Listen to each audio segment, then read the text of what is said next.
a Christian too, right? You're a Christian, right? I knew. I heard a couple of... Bonjour la famille, bonjour chers tous, j'espère que vous allez bien. Quant à moi, Dieu fait grâce, je vais très très bien.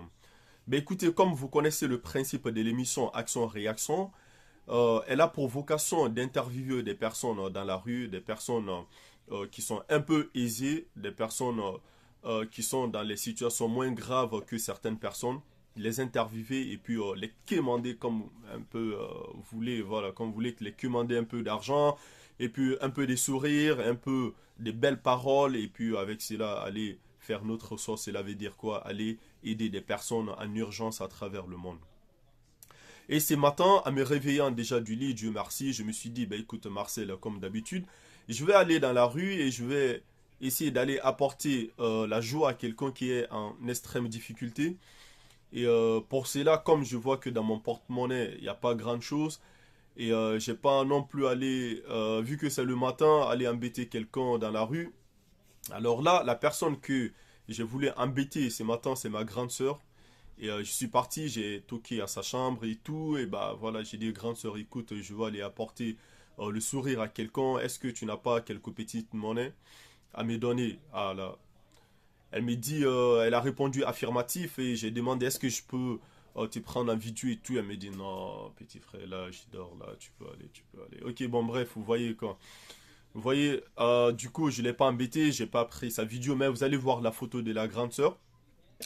Et elle a donné 10 $ que je peux apporter à quelqu'un dans la rue que vous allez voir tout à l'heure. Je vais sortir comme d'habitude, comme vous le savez, le principe de l'émission. Et deuxième, son message est que, elle a dit, son message de réconfort pour la personne que nous allons voir tout à l'heure est qu'elle aime la personne. Et deuxièmement, Dieu est avec la personne. Donc on a deux éléments à apporter à quelqu'un qui souffre ce matin. Donc premièrement, nous allons apporter les 10 $. Et deuxièmement, nous allons apporter le message d'amour de la sœur Elisa. Donc je vais me mettre en route tout à l'heure, comme vous le savez, le principe de l'émission. Hein. Je vais sortir, je vais me mettre en route et puis nous allons apporter ces présents à la personne qui est en difficulté. Allez, en route. Je vais me mettre en route, je vais partir en ville et puis je vais aller rencontrer mon frère John. Il va traduire mon français en anglais, ça serait plus simple. Et là, je vais m'embarquer maintenant et puis je vais partir en ville.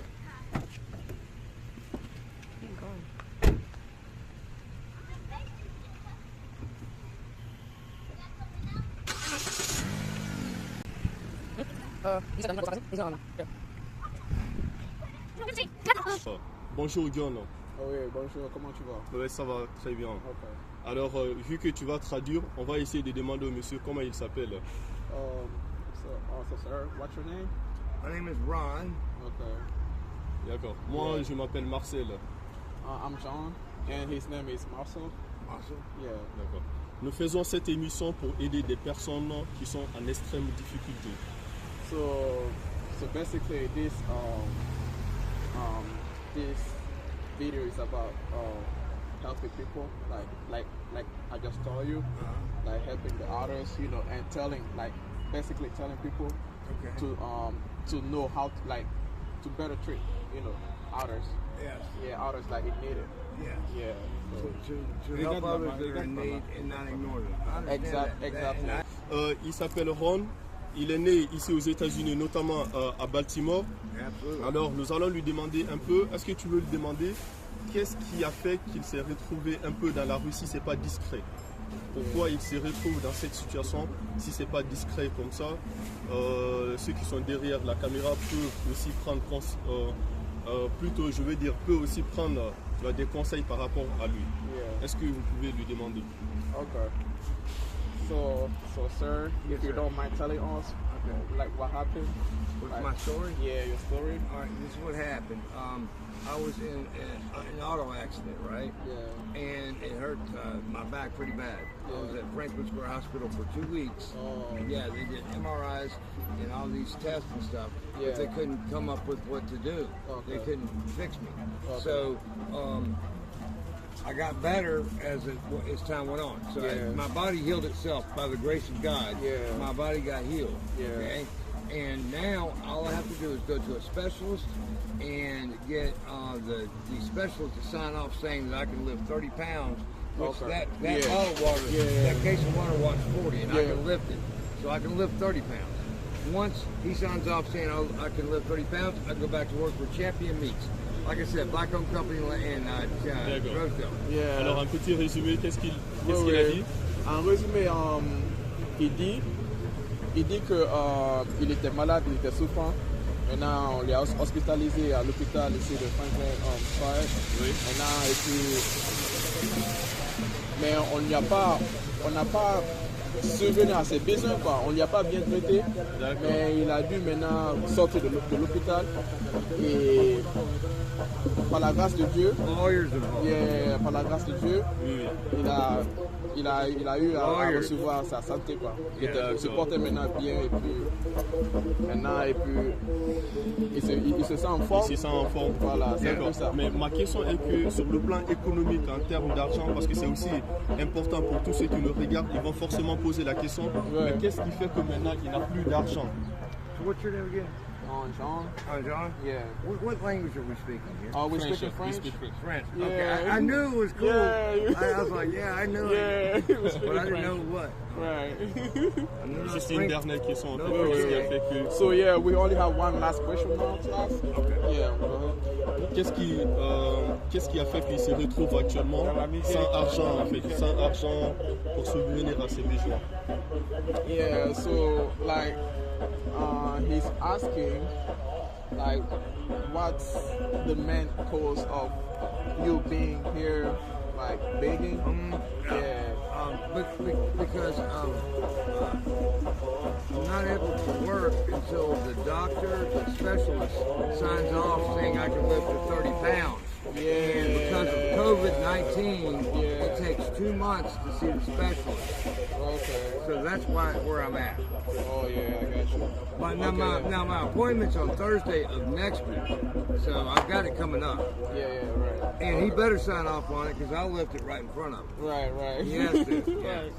So, il dit que ça dit, le docteur lui a dit qu'il ne peut pas travailler parce que... I'm sorry. You got that. Oh, this is your car? Okay, sorry. You come this side? Sure.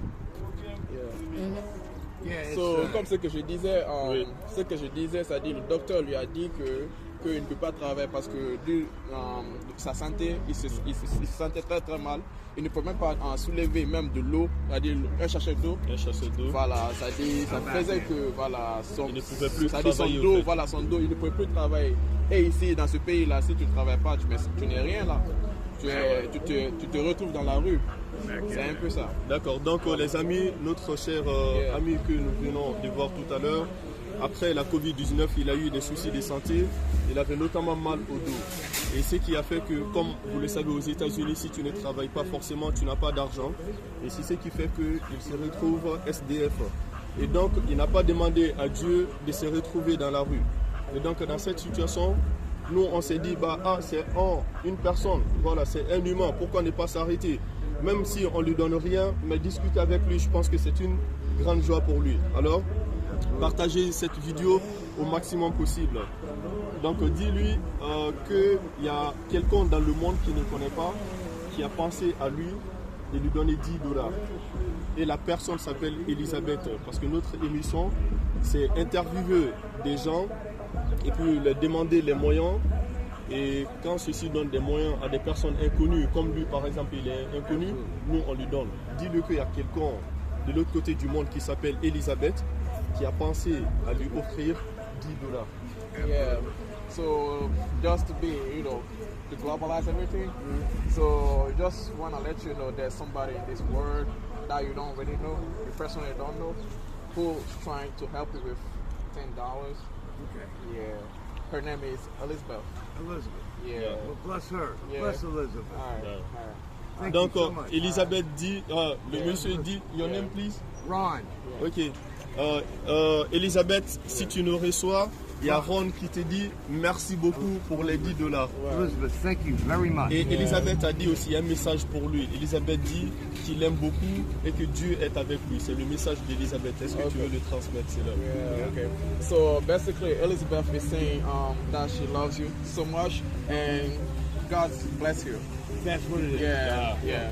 God bless Ok, Elizabeth. les amis, voilà. Thank you so much. right. You guys are great. Yeah. You guys are great. Donc on est ensemble. Yeah. Yes. Ok. And y'all are, Bless you. y'all are Okay. Christian too, Yeah, right? yeah. You're a Christian, right? Yeah, we're I knew. I knew. Yeah. Okay. I heard a couple of a little bit of words in there that I understood, but it made me believe y'all are Christian. Yeah. Because you know you never know. All right, so where do you want the waters at? Yeah. Cut it off. Voilà la famille, vous venez d'écouter Brawan que nous avons rencontré ce matin. J'espère que vous avez bien regardé et écouté la vidéo avec intérêt. Moi, je suis très content, mon cœur explose de joie, vraiment.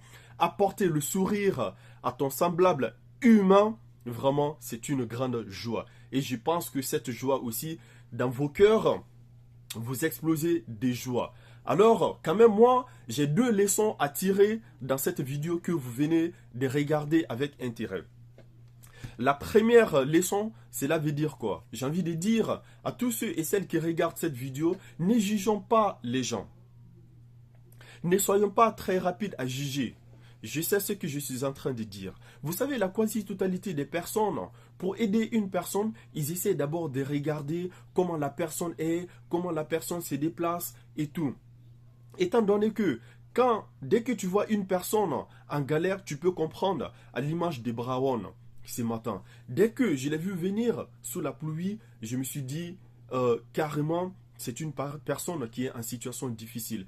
Et dans les coins de nos rues, dans les marchés, partout où nous partons, nous voyons ces personnes à longueur de journée. Mais moi, il y a un mot que j'aime pas généralement. Et mon message porte sur cela. Les gens qui disent, mais tu as les 2 jambes, tu as les 2 bras, t'as qu'à aller travailler. J'aime pas ces mots. J'aime vraiment pas. Rectifions cela. Que l'histoire de Brawan nous donne quand même une leçon de vie. Pourquoi? Parce que si vous regardez la vidéo, qu'est-ce que nous a dit Brawan? Il a dit quoi? Après la Covid-19, il a eu un accident, le dos cassé. Qui dit dos cassé veut dire quoi? Il ne peut plus travailler. Alors les médecins lui ont dit quoi? Il n'a qu'à rester à la maison parce qu'il ne peut plus faire quelque chose vraiment avec ses 2 bras ni avec ses jambes parce que c'est le dos qui tient. Je ne suis pas médecin, mais je pense que le dos a un grand rôle dans l'organisme humain. Mais en le voyant marcher, on peut dire que lui c'est un vaurien, lui c'est un fainéant, mais non.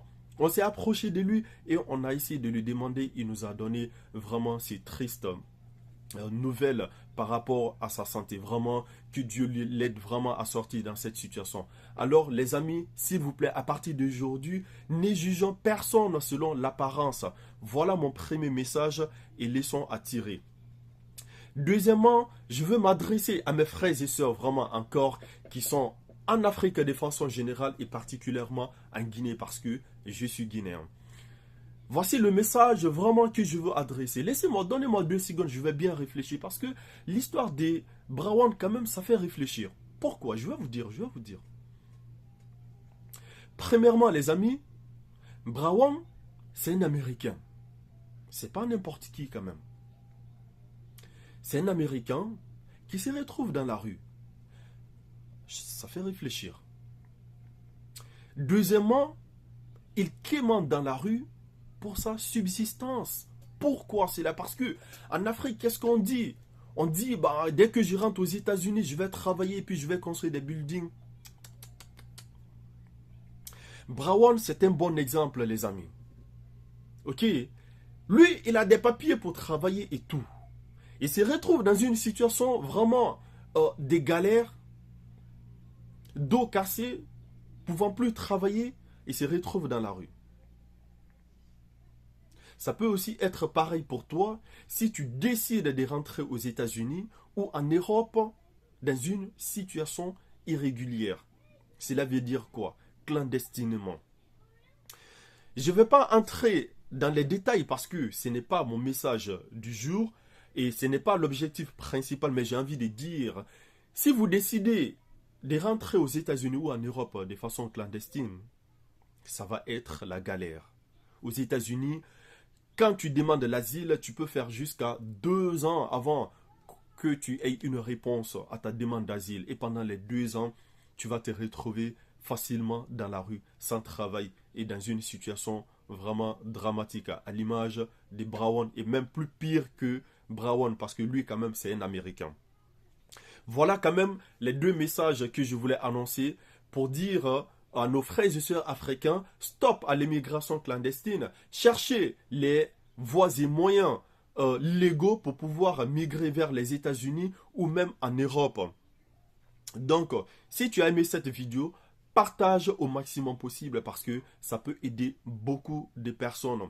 Premièrement, comme je disais, à ceux qui jugent des gens pour dire que oui, tu as les jambes et puis tu as les pieds, tu n'as qu'à aller travailler afin vraiment qu'ils arrêtent cela à partir d'aujourd'hui. Et mon deuxième message s'adresse vraiment à mes frères et sœurs africains que j'aime beaucoup de tout mon cœur. C'est l'objectif à laquelle même je fais cette vidéo pour mes frères et sœurs qui migrent clandestinement pour venir en Europe ou aux États-Unis, de ne pas le faire car c'est une très très mauvaise idée. Mes amis, partagez encore cette vidéo au maximum possible. Nous sommes toujours ensemble. Mettez-moi en commentaire quel type de vidéo que vous aimeriez que je fasse ou dans quelle ville aux États-Unis vous voulez que je parte pour faire une vidéo pour vous. Mettez-moi en commentaire. Voilà les amis, ainsi prend fin cette vidéo. Partagez au maximum possible car l'avenir de l'Afrique, c'est toi.